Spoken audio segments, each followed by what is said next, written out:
Hey there, Albedo238 here again.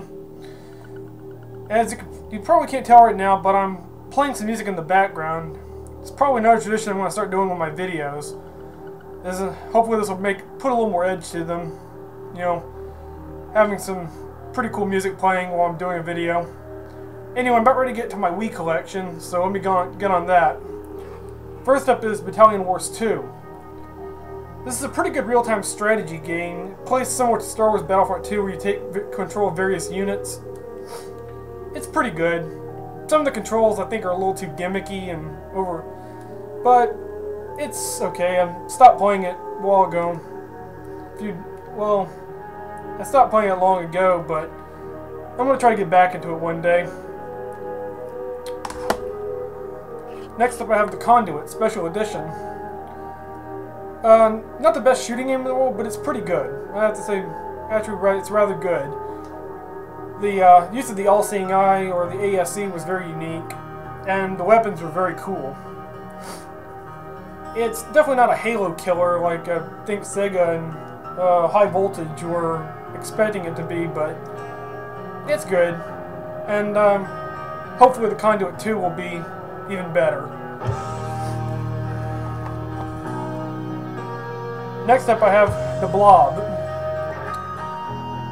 This is a very unique game.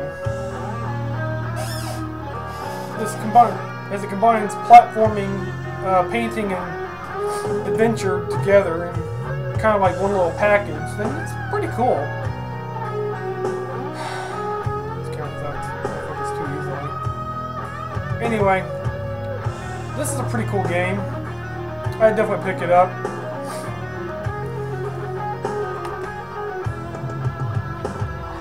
Next up, speaking of painting, we have Disney Epic Mickey. I've played a little bit of this game, and I have to say this is so far, what I've played, it's very good. And I think Warren Spector, the guy who led the development on this game, he has a hit right here. I failed one mission on accident, and hopefully, I'm thinking about restarting after failing that mission, but I may continue on. Who knows? So, well, failed the quest, rather, but I'm going to try to get back into it one day, see where it takes me.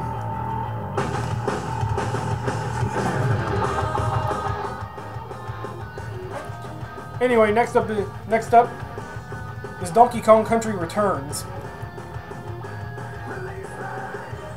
This is a very good platformer. I have to say they really stuck to the formula from the original Donkey Kong Country games very well. There are some elements about it, like some of the like the rocket barrel rides stages, or it's a little. I don't really know what to say about it. It's a little awkward, and some of the boss fights, or at least the boss fights I fought, are a little tedious, especially the second boss, which I'm kind of stuck on right now. Pardon me. Other than that, it's a good game so far, and I'm hoping to get back into it.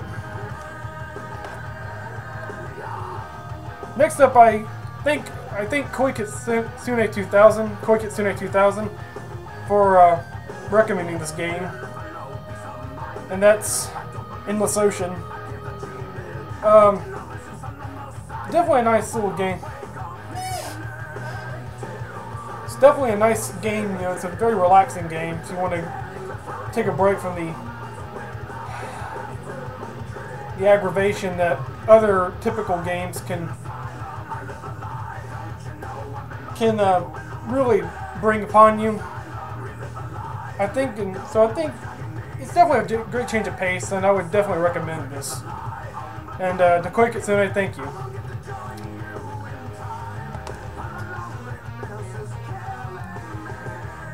Next up is Endless Ocean Blue World. I haven't played a good bit of Endless Ocean. In fact, I had to send my Wii in to get repaired a second time, and they replaced the main circuit board, which made me lose all my data. And what little I played of it, is all gone. Some data I did save into an SD card, others I couldn't, and that's kind of affected me, but so I'll have to start over again. But so far, this game's a little, unlike the first game, this one's a little more adventure-based. There's more moments of danger in it, you know, or, well, there's no fear of dying, but there are more perilous moments in it. And it's a pretty, but for the most part, it looks like a pretty good follow-up to the first game, so far anyway. Hopefully I'll get back into it sometime.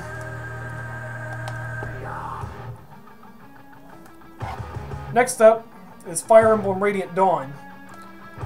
This is probably my favorite entry in the Fire Emblem series so far.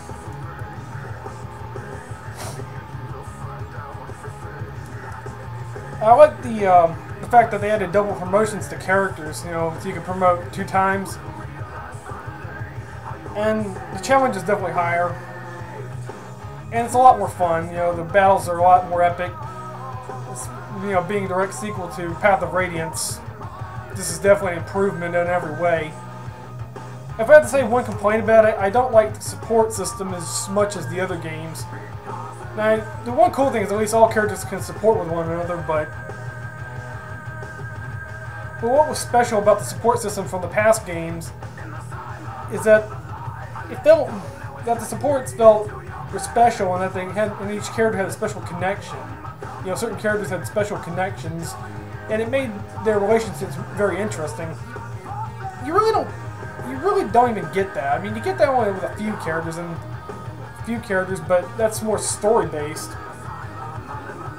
So yeah, you don't really get that with this time. But other than that, this is, you know, gameplay wise, this is probably the best Fire Emblem yet, to me, in my opinion. Next up is a game I already admit that I have on the DS. I actually like the DS version better. And that is Geometry Wars Galaxies. Well, it's like I said, I do like the DS version better for the fact that it's portable, and I like the DS controls better. This is still really good, and I would recommend it. And yeah, and it was thanks to WizWar. You know, I heard about this game before WizWar, but WizWar made it sound really cool. And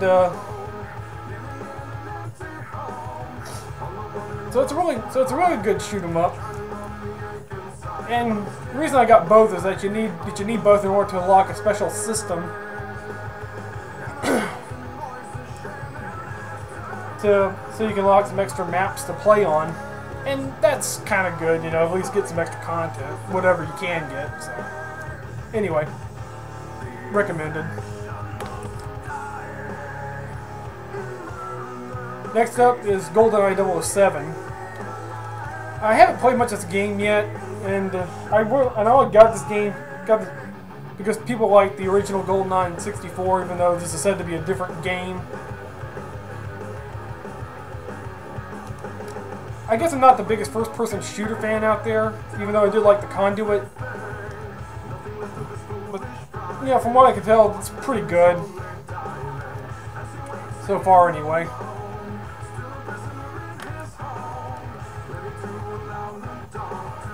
Next up is Kirby's Epic Yarn. Very good platformer so far. I have played through and beaten it. Haven't got 100%.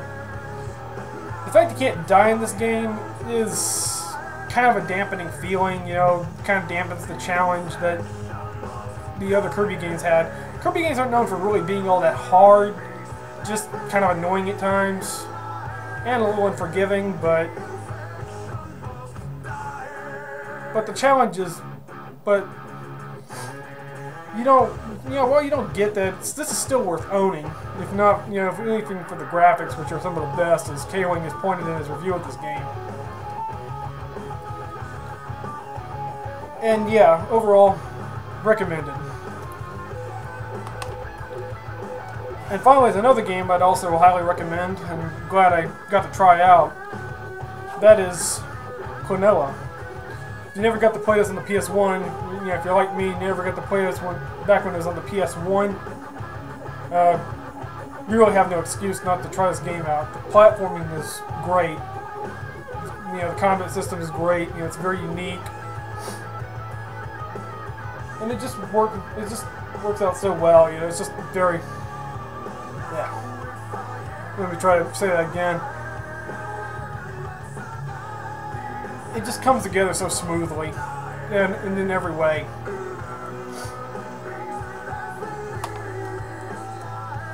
So that's it for the first part of my Wii collection. This is probably going to be a part 3. This is probably going to be 3 parts. And I will show the rest. So I'll show part 2 in a little bit. I'll see ya.